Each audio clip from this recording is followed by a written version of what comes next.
All right, everyone. Good morning. Happy Wednesday. Sorry for the technical difficulties there. But all right, we'll jump in here. Got the CPI report this morning, and initially the market likes it. We got the S&P futures up 1.5%, the YM up 1.5%, QQQ futures up almost 2%, Bitcoin up about 2.5%, and the RUT up about 3%. So looking at the pop here, the key level I'm going to watch into Friday is 6,000. Could be a case where they flush it, they pop it back to a falling 21 EMA. If they can't get it back through that 21 and get it back above that 50, could be a case where they pop it, everything rolls over, and you're taking out that low. I'm thinking a little bit more. For one, if we can just plow through 6,000, would be pretty cool.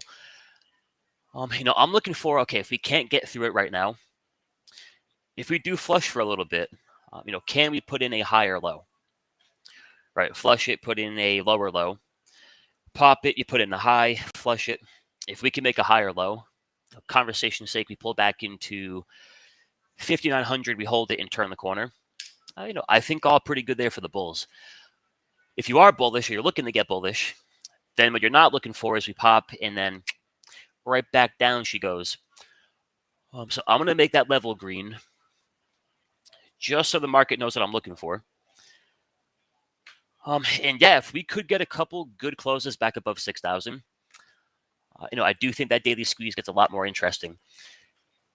And the thing about the pullback here, if you tuned in for Monday's session,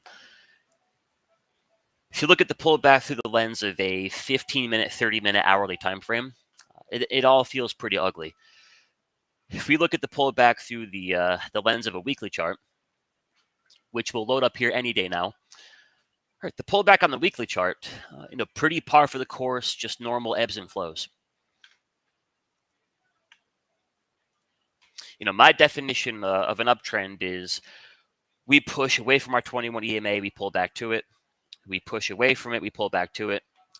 Higher high, higher low, higher high, higher low. So the pullback here, on a lower time frame, it's all pretty ugly. On a weekly chart, takes you back to support. For now, they hold it. We have a score of 12 out of 15. Not fully bullish perfectly, but pretty damn bullish. Bull trend, bull structure, and only issue for now would be that little momentum turn. But on the pullback, they don't take the weekly uptrend and throw it out the window. We get a couple of weekly closes below that 21 EMA. Then it all might get a little uglier. But for now, I'm going to watch that as what could be the low here. And then again, the key is, all right, if that is the low, S&P futures never see a lower price ever again.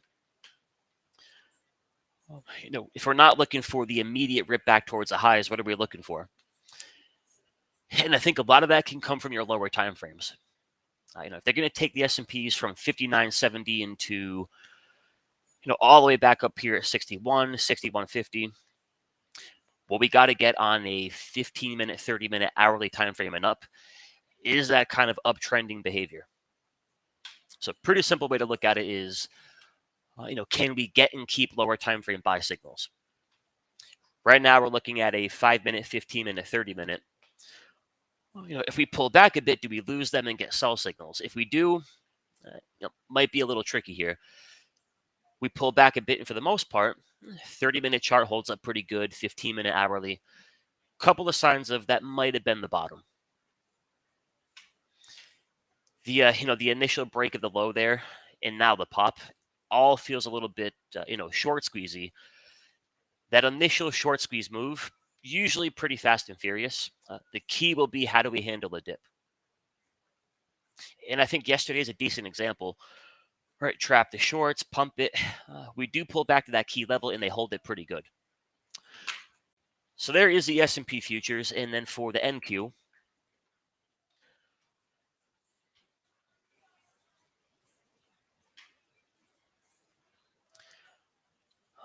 pretty good pop here also off of that weekly 21. At no point did the weekly chart look anything bearish. Trying to work through the 50. I think you watch that daily 21 EMA. The good old mean. Couple closes back above that 21. They go getting a 30-minute buy signal. They get an hourly buy signal. Doesn't guarantee we're going back towards the highs, but would be the behavior of a market trying to bottom. Right, pull back to a key level, maybe rope in a few shorts, pop it, rebuild, stabilize, and then we look to take it from there. But for the folks in my room, that's kind of been the key here on the pullback. And don't get me wrong, if you can catch a short on the Qs from 540, 530, 520 down to that weekly 21, it's a great short. Like I mentioned back on Monday, the closer you get to support, you maybe try to pay yourself on those puts. Just in case that 21 EMA kicks it up and shorts are getting squeezed. All right, so QQQ weekly gets a 12 out of 15 bull trend, bull structure, and bear momentum. Now, assuming the pop can hold here, by the close today, we should be looking at better scores. But as of last night's close, it's an incredibly neutral market. Right? If you combine bigger time frames and lower time frames. Now, maybe a handful of you here are just more so day traders. I'm guessing if you're a day trader, you're looking more at a 4-hour chart down to a 5-minute. Yeah, so index-wise, 4-hour down to a 5-minute. Little neutral and maybe a little bearish. QQQ hourly had a negative 15. 2-hour had a negative 11. If you look at our Big 10 names, yeah, for a handful down on a 2-hour, 1-hour, 30-minute, it looks a little rough down there. Microsoft not the best. Nvidia, Apple, Netflix. But then you look at the indexes, Big 10, and the sectors from a weekly chart down to a daily time frame. We haven't taken on really too much damage. Weekly charts all pretty good. 3-day time frames pretty neutral. Then you have your Broadcoms, Teslas, Googles, TSMs, Metas, Amazons. For the most part, their bigger time frames lean pretty bullish. Look at a Broadcom. Weekly chart, perfect 15. The 3-day chart, perfect 15. So the overall kind of theme last couple of weeks here is, on that pullback, yeah, take a QQQ hourly, and they're tossing that thing around like a rag doll, right? Flush it, pop it, flush it, pop it. In the short term, you follow the hourly trend, it can make for some really good shorts. Now, I think even if you're a day trader, you always want to have respect for your bigger time frames. They'll pay you a good play in it short down to that 21. But if you keep on pushing the envelope, you keep on buying puts here. Now we're waking up to a gap into QQQ 515. Flush it, flush it, flush it in one little pop. Looking at maybe about a 50% retracement. So get through today, see if things can hold. I think the good rule of thumb is if we could ever get 2 daily closes back above the 21 EMA, in most cases puts the bulls back in pretty good standing. So QQQ we're looking at, a couple closes back above the 515-ish, 520-ish, and then for the spiders, as they call them,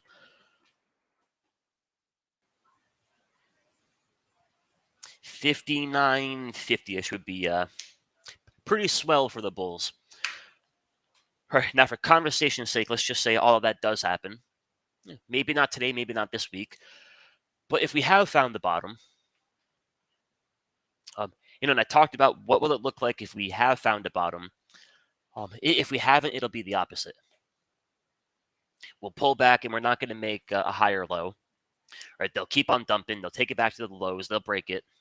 It'll all be pretty evident. But if we have found the bottom, what are a few things I might want to look to buy?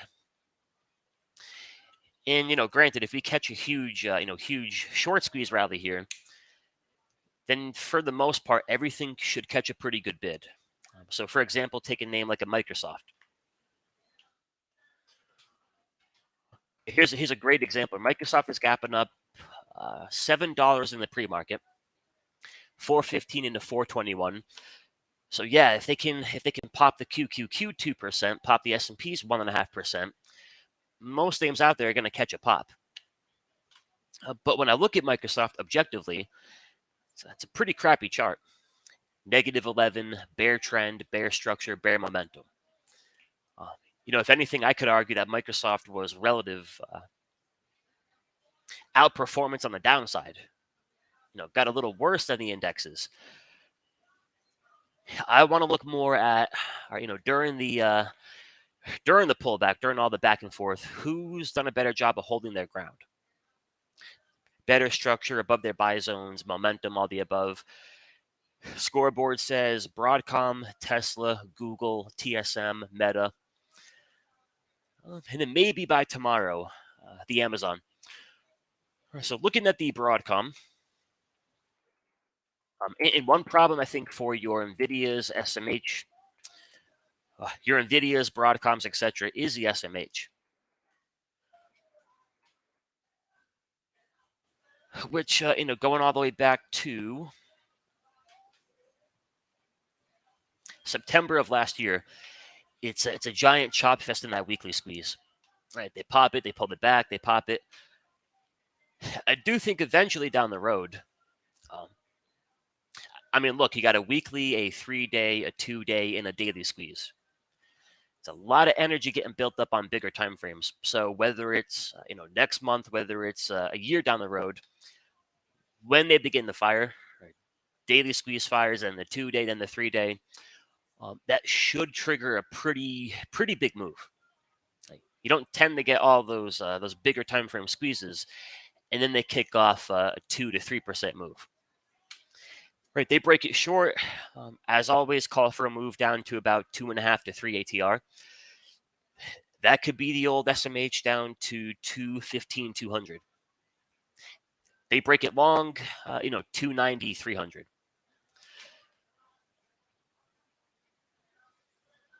We could lean a little more bullish.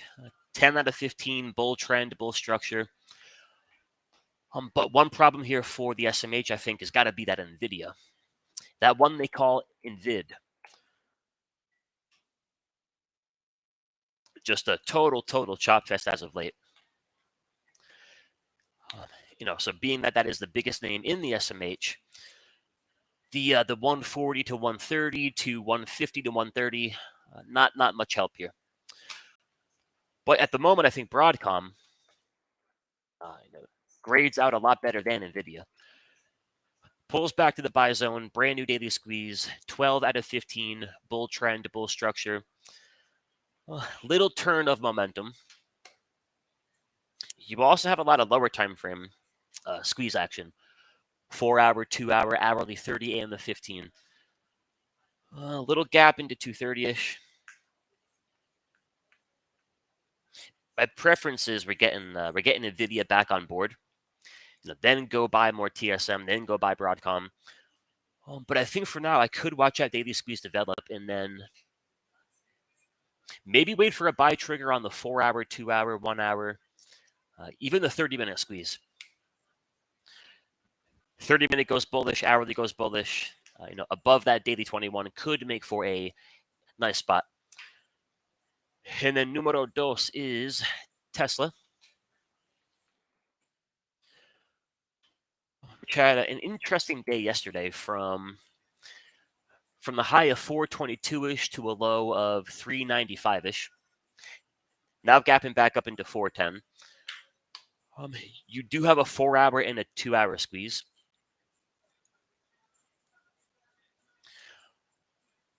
A couple things you could look for here. All of which require they keep it above that 21. So one thing could be they pop it back above the 21 EMA, and then we're not quite pushing back into 430, 440, 450 too quickly. Kind of looks like if we could get a couple more days of chop around that 21, they might want to go ahead and print a brand new daily squeeze, which for me, of course, would be of interest. or they pop it above the 21 EMA and they get 15-minute buy signals, 30-minute hourly buy signals, and they're looking for a pop here in the little sooner rather than later. My preference would be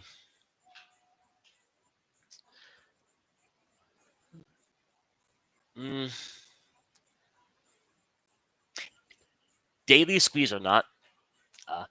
I probably have to hold off until I get a 4-hour or a 2-hour buy signal. So we shall keep an eye on the Tesla. And then next up is we'll do Google, and then we'll do TSM.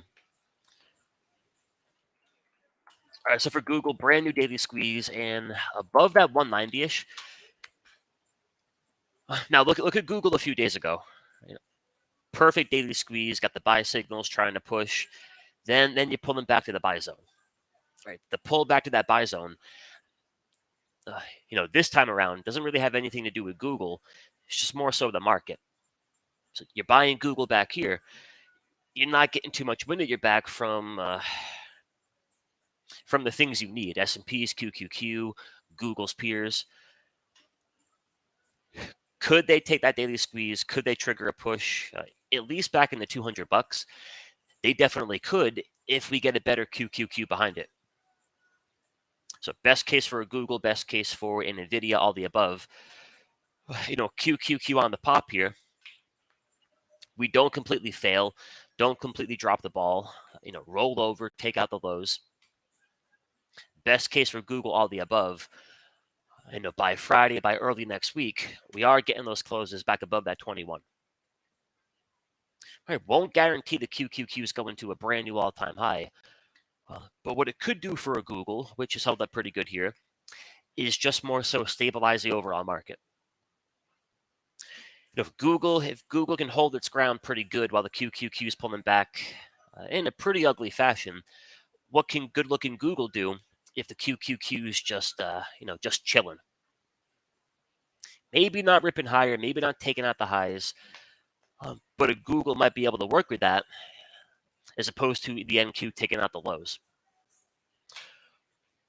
So if we can get that from the indexes, I think you take that Google daily squeeze, try to look for a buy trigger, and then maybe into earnings playing for a push back into 200. On paper, I like the idea. Now we got to figure out, do we have a supportive market? And then the last one here for the morning will be TSM. Now, don't forget, earnings are tomorrow morning before the open. So tomorrow morning could be a totally different conversation. But if we pretend earnings aren't anytime soon, I think a really, really good-looking 3-day squeeze. So earnings aside, I think they want to take that 3-day squeeze, and you'd call for a path into 225, 230-ish. Having that kind of setup into earnings. Where that, of course, can be really interesting is, they go gapping up TSM tomorrow morning, 210, 215, 220-ish. Might give that 3-day squeeze the nudge you're looking for. Break out, fire long, get that move into 230s. If they bomb earnings, could wake up to a 3-day squeeze firing short. Very much a binary event, but I do love that 3-day squeeze. And then the final thing I got for you, the only open trade I got in the room right now, Bitcoin futures. And we bought them back up here. We had the honor and the privilege of sitting through that flush. Got within about 500 points of hitting the exit order. But if they can hold it here, it does feel a little bit trappy.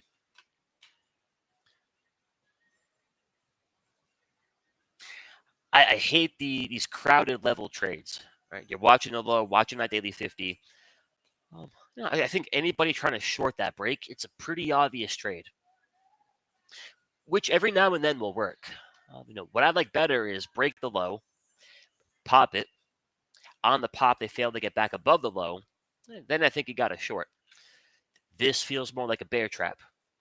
Right, little dump, and then by the close, back above the low, back above the 50. Following day, you're working back above that 21. Today, maybe going for the second close back above that 21. From there, I think we're one MACD turn away from a nice breakout. So keeping the trade there, keeping the exit order down there at 89K, and at a minimum, trying to play for a move back into 110,000 here. Although the 2-day squeeze calls for, a little bit higher, but not too much higher. But all right, y'all, that is what I got for you. And again, the key here is going to be, how do we handle a dip? Whether we keep on going higher all day long, whether we pull back at the open, that'll be the key. And if they can handle it well, and they keep, they keep the progress they're making on 15-minute time frames, 30-minute hourly, if they can put in a higher low, we might be in good shape for having put in a bottom. We get one little gust of wind and we totally crumble here, then no bottom just yet. But all right, any questions for me? Any chart requests? I've got you covered. Drop them in the chat, and I'll get caught up here for you.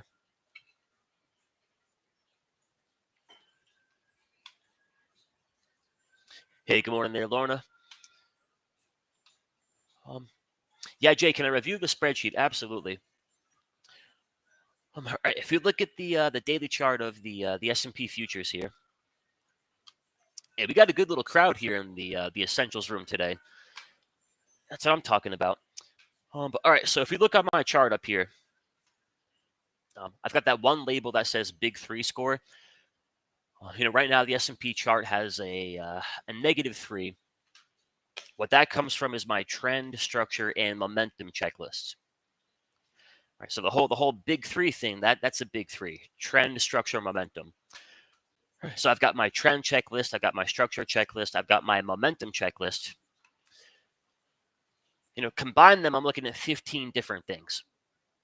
So for the bulls, the best possible score for the bulls would be a +15, meaning on every checklist, bulls are checking off every box. For the bears, of course, you want to look for a -15, right? Everything on the trend checklist, structure checklist, all leaning on the bear side. Right. From there, what I'm doing with that sheet is, I'm taking that score across 8 different time frames: the weekly, the 3-day, the 2-day, the daily, 4-hour, 2-hour, 1-hour, and the 30. Take the scores from each of those time frames, and then we're getting our total score. That gives me a good, good bigger picture view of the market, combining a couple bigger time frames, couple shorter time frames. Overall here, what am I working with? That combination leads to the strongest score being a 120 or a -120. All right, so the QQQ with a -16 at the close yesterday. Overall, it's just neutral. Not -90, not -120, not +90. It's a -16. If I want to look for a short, maybe a Microsoft a -67 total score. Maybe looking down here at biotech -98. So that's that part of the spreadsheet. And then what I do over here with the total, the indexes, Big 10, and the sectors, I'm taking those total scores and putting them in a percentage form. Right, so think of it like a phone charger. If I look at my phone and I have 2% of my max battery, well, it's not that much. Maybe not a great analogy, but that's really helpful because I haven't been looking for aggressive shorts.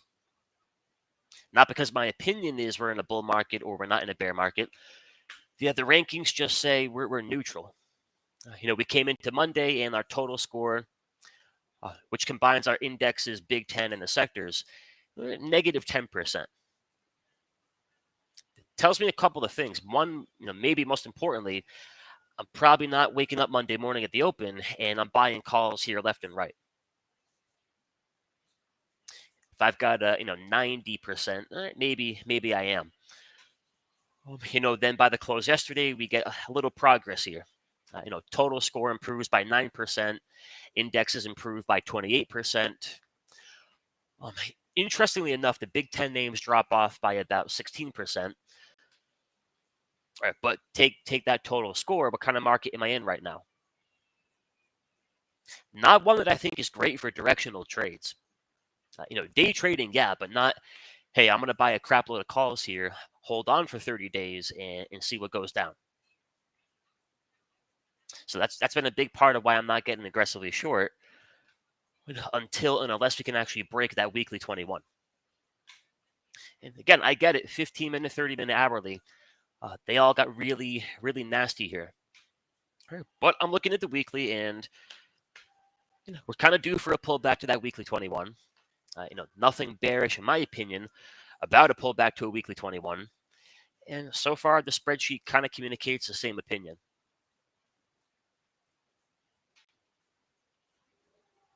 That's why I like, putting it in the color fashion here. Makes for a pretty good heat map.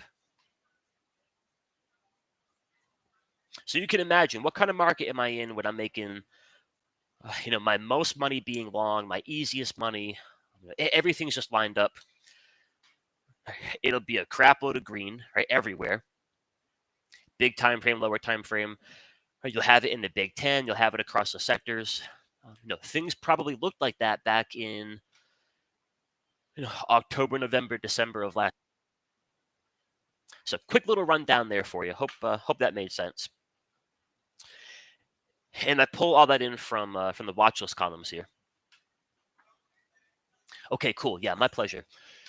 Hey, TPS reports. How are you, my friend? How's that golf? Is it too late for VST? It's never too late for love. But is it too late for VST?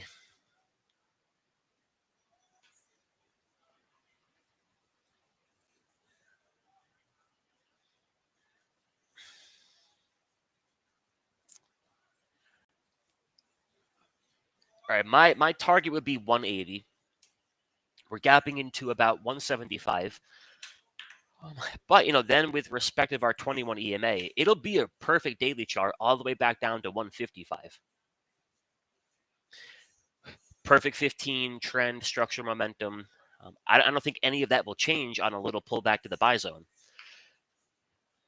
So is it too late? That's a matter of what kind of risk reward are you willing to take on. From a point to point perspective, we buy it at $1.75, and maybe you're looking for a move into 200. I would look for a move into about 180. I found that move from that 21 EMA into that 2.5 to 3 ATR level. It's usually going to be the easy cash. So I look at it and have to think, all right, well, my reward might be $5. My risk might be about a $20 pullback. And a $20 pullback just takes me back down here to support. Doesn't break structure, won't cancel that buy signal. Then I want to think a little bit more about my next 50 to 100 trades. And I know a lot of us here are doing the options, myself included, but point for point on the chart, if my next 50 trades, I'm risking $20 to make 5. I can make that work, right? I can be a profitable trader doing that, but what do I need? Think of the variables: my win rate, my size of my wins, etc. I better be batting pretty good. If I've got a 80, that might not even work. Point being, I have to be right pretty frequently. Now imagine we're the guy or gal buying it back here above that 21 EMA when you already had the buy signal. Hey, if I can buy it around 155, stop out on a move back below 150, I'm taking on $5 or $6 of risk in exchange for about $25 of reward into that target. Now I can have a shitty win rate, still be a profitable trader. And then the other thing, we just factor in position sizing. Knowing all the way up here, we might not have the best risk reward numbers. I don't think I'm going to pile in with my max size. I might take my my average size and maybe cut it in half. pull back to a 21 EMA, they hold it, and then maybe I'm buying a few more. If I'm buying it right near that 21, then I can try to size up a little bit more. So a couple thoughts for you there. And then Austin, you bought some frog yesterday. That is a jacked kangaroo in your picture there. I want to look like that guy. All right, momentum turn 21 back above the 50. You got some lower time. You got a lot of lower time frame buy signals.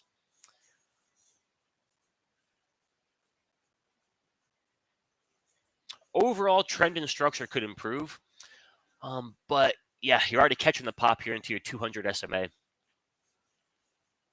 I was gonna say back above that 21 with a bunch of buy signals. If anything, a quick pop back into 32, 33. And at least that's where the ask is in the pre-market. But that'll be a pretty big level. Over under level for the Bulls and the Bears here.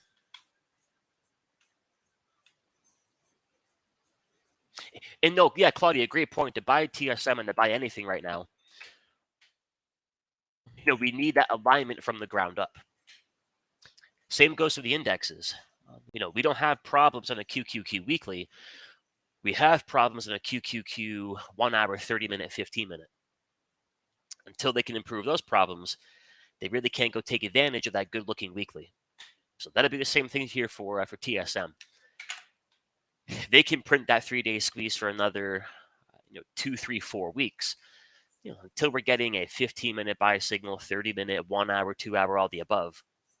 I'm not going to do too much with it. We should have more clarity here on TSM for tomorrow morning's open after earnings. For worse or for better, we shall know its fate. I'm going to jump over here to the YouTube chat. Good morning, folks.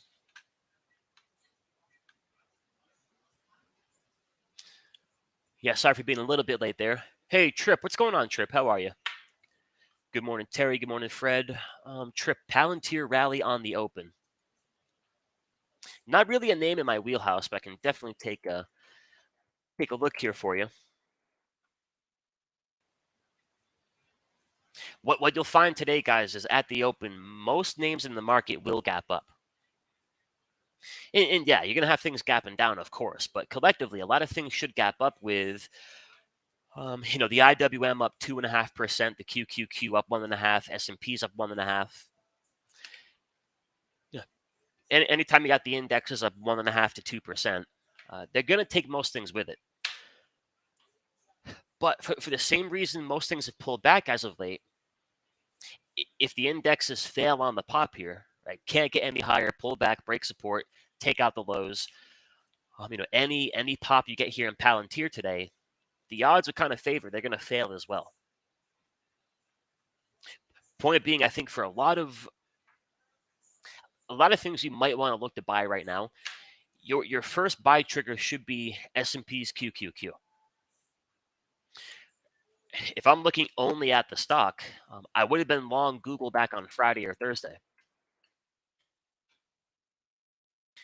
Now, Google hasn't fallen apart here.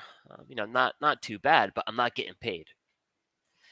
If QQQ can rally for 5 days straight, I probably get paid here on Google.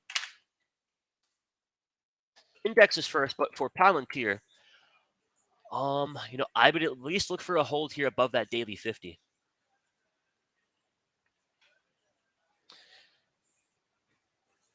And it does look like they're going to open a little bit above that. Yeah, I would anchor to that 50 SMA here in the short term. If they're above it and they've got lower time frame buy signals printing, then I'm trying to play for a move back to my 21 EMA. Get there, get through that 21 EMA, more buy signals printing. Maybe I'm calling for a bit higher. Any point you back under that daily 50, I don't see too much edge trying to play it long in the short term. Above that 50, you could be in good shape, though. But all right, y'all, I'm going to cut you loose here. Cash market's open in 5 minutes. I got to go jump into my room. But as always, thank you for your time. Much, much appreciated. And yeah, shall be a interesting couple of days here into the long weekend. So that being said, I won't be back with you on Monday, but I'll be back with you on Wednesday and looking forward to it.